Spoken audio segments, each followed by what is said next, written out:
Israel గారు స్కూల్కి వెళ్ళి అమ్మ ఒడి వచ్చిందా అంటే రాలేదన్నారు అధ్యక్ష. అమ్మ ఒడి కాదు అధ్యక్ష, అది తల్లికి వందనం. తల్లికి వందనం అడుగుంటే కరెక్ట్గా చెప్పేవాడు. రెండు అది అమ్మ ఒడి రాలేదని అదేంటున్నా, రాలేదనింది అమ్మ ఒడి, రాలేదనింది అమ్మ ఒడి. మనం ఇచ్చేదేమో మీరు మాట్లాడారంటే నేను కూర్చుంటాను. ప్లీజ్ ప్లీజ్ మీరు మాట్లాడదలుచుకుంటే ఒక్క నిమిషం సార్, చేతితో మాట్లాడండి సార్. వాళ్ళకి ఎందుకు సంబంధం? వాళ్ళు మాట్లాడదలుచుకుంటే సార్ చేతితో చెప్పండి సార్. మీతోనే మాట్లాడుతున్నాను సార్, నేను చైర్ని ఉద్దేశించి మాట్లాడుతున్నాను సార్. మాకు ఏ రూల్ పెట్టారో అటు కూడా అదే రూల్ పెడితే బాగుంటుంది సార్. వాళ్ళు నన్ను ఉద్దేశించి మాట్లాడినప్పుడు మీరు కూడా అదే రూల్ పెట్టండి సార్. వాళ్ళకి దయచేసి సార్, ఎవరి గురించి మాట్లాడినా వాళ్ళు సైడ్ కమెంట్లు పాస్ చేసినప్పుడు నన్ను పూర్తి చేయనిచ్చినప్పుడు నేను మాట్లాడక్కు నాకు ఉంది కదా అధ్యక్ష. గౌరవ సభ్యులు ఏమన్నారు, పాఠశాలలకు వెళ్ళాను, అక్కడ అమ్మ ఒడి ఎంతమందికి వస్తుందని అడిగారంట. ఆ ప్రోగ్రామే లేదు. ఇప్పుడు తల్లికి వందనం ఆబ్వియస్లీ అక్కడ రాలేదని అంటారు. ముందుగా తెలుసుకోమని చెప్పమని నేను కోరుతున్నాను. నంబర్ 1. నంబర్ 2, ఈరోజు ఇద్దరు మాట్లాడారు అధ్యక్ష. ఒకరు రమేష్ గారు మాట్లాడారు, ఇంకోటి ఇజ్రాయెల్ గారు మాట్లాడారు. ఒక ఆయనేమో 63 లక్షల మందికి వచ్చిందంటారు, ఇంకొక ఆయనేమో 57 లక్షల మందికి వచ్చిందంట. ముందర మీరు క్లారిటీ తెచ్చుకోండి ఎంతమందికి వచ్చింది. మీకే క్లారిటీ లేదు. మీ పార్టీలో ఇద్దరు సభ్యులు మాడితే ఒక్కొక్కరు ఒక నంబర్ చెప్తారు. నంబర్ 2, 63 లక్షల మందికి మీరు ఇచ్చారు, మిగతా వాళ్ళకి ఎందుకు డిలే చేశారు? నేను ఆ రోజే చెప్పాను అధ్యక్ష. పిల్లలు ఫస్ట్ క్లాస్లో జాయిన్ అయిన తర్వాత అపార్ ఐడి ద్వారా ఏ పాఠశాలలో జాయిన్ అయ్యారో మాకు తెలుస్తుంది. అది అయిన వెంటనే మేము డబ్బులు ఇస్తాం. సేమ్ థింగ్ 10th క్లాస్ నుంచి 11th క్లాస్కి వెళ్ళినప్పుడు ఆ ట్రాన్సిషన్లో అక్కడ చేరిన తర్వాత మేము వెరిఫై చేసుకొని డబ్బులు ఇస్తాను అధ్యక్ష. మేము కట్టుబడి ఉన్నాం. ఎక్కడన్నా గ్యాప్స్ ఉంటే అధ్యక్ష చాలా ట్రాన్స్పరెంట్గా వాట్సాప్ ద్వారా హాయిగా వాళ్ళు మెసేజ్ పెట్టచ్చు.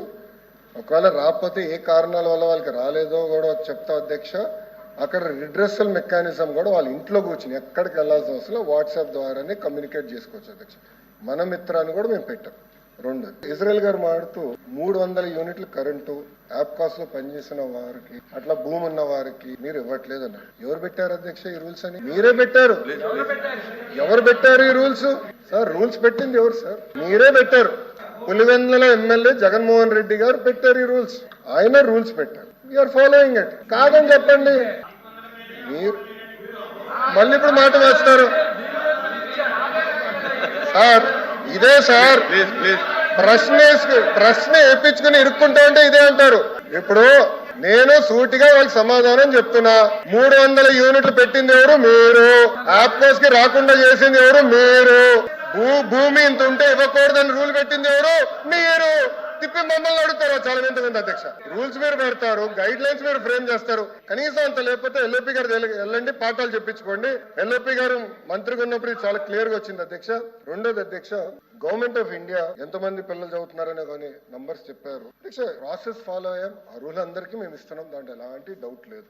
2, కొంతమంది పిల్లలకి 9,000 పడిందని గౌరవ సభ్యులు చెప్పారు అధ్యక్ష. అక్కడ ఏంటంటే అధ్యక్ష, మన ఎస్సీ విద్యార్థులు కేంద్ర ప్రభుత్వం కూడా డబ్బులు ఇస్తుంది అధ్యక్ష. ఆ 2 జోడించి ఆ డబ్బులు వేస్తాం అధ్యక్ష. సో మన వాటా అంటే ఆంధ్ర రాష్ట్ర వాటా మేము వేసాం అధ్యక్ష. కేంద్ర ప్రభుత్వం ఇచ్చే నిధులు కేంద్ర ప్రభుత్వం ఇస్తుంది అధ్యక్ష. దానివల్ల కొంచెం టైం డిఫరెన్స్ అనేది ఉంది అధ్యక్ష. అది వాస్తవం. About 30 to 45 days time difference ఉంది అధ్యక్ష. అంతేగాని పిల్లలకి మేము డబ్బులు వేసేది ఎలాంటి సందేహం లేదు. అర్హులందరికీ డబ్బులు ఇస్తామని ఈ సభాముఖంగా నేను తెలుపుతున్నా అధ్యక్ష. అదేవిధంగా అధ్యక్ష, రమేష్ గారు మాట్లాడుతూ నెలకి 15,000 రూపాయలు వాళ్ళు ఇచ్చారంటున్నారు అధ్యక్ష. ఇచ్చింది సంవత్సరానికి 13,000 రూపాయలు అధ్యక్ష. అది కూడా మళ్ళీ చివరి సంవత్సరంలో ఇంకొక 500 తగ్గించారు అధ్యక్ష. ఇచ్చింది 4 సంవత్సరాలు అధ్యక్ష. మేము కట్టుబడి ఉన్న కార్యక్రమానికి తప్పనిసరిగా ప్రతి సంవత్సరం తల్లికి వందనం ఎంతమంది అర్హులు ఉన్నా అంతమంది అర్హులకి ఇస్తాం అధ్యక్ష. ఇజ్రాయెల్ గారు మాట్లాడుతూ రేషన్ కార్డు లేకపోతే మీరు ఇవ్వట్లేదు అంటారు అధ్యక్ష. ఎట్లా ఇవ్వాలి అధ్యక్ష? అడిగేదానికి కూడా ఉండాలి. ఏదో బేసిస్ ఉంటుంది అధ్యక్ష. ప్రభుత్వం ఒక కార్యక్రమం చేయాలంటే బేసిస్ ఉంటుంది. రేషన్ కార్డు లేదంటున్నారు. ఎస్, కూటమి ప్రభుత్వ అధికారంలోకి వచ్చిన రేషన్ కార్డులు కూడా ఇచ్చాం అధ్యక్ష. కొత్త కార్డులు డిజైన్ చేసాం.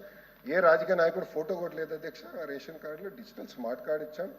నీట్గా గవర్నమెంట్ ఆఫ్ ఆంధ్రప్రదేశ్ లోగో పెట్టి కార్డు ఇస్తున్నాం. కార్డు వచ్చిన తర్వాత అర్హులు ఎవరు ఉంటే మిస్ అయి ఉంటే తప్పనిసరిగా ఈ తల్లికి వందనం వర్తించే బాధ్యత మేము తీసుకుంటాం.